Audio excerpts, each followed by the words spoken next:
Mugambe yagala sabula abantu basabula ngani okulangani.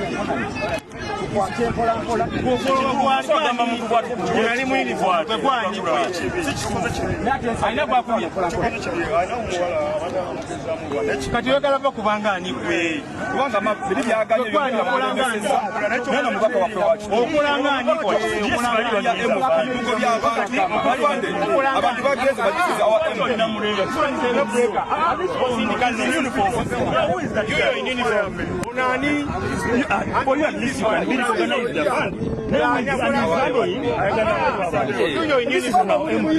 you can't just come as if I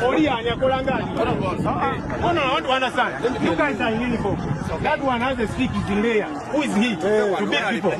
No, I want to understand. I'm not here to fight. Who is he? We can talk with you. We can talk with you guys. Who is the other guy? Yes, that guy. Yeah, yo. That one, I want to know. And he's busy. Because he's a law breaker. I'm a member of parliament. I make the law. Who is that guy? Who? No. Who is that guy? Who is that guy? I want to know. Who is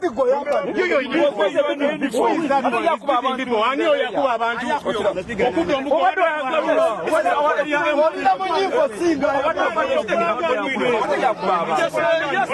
is he?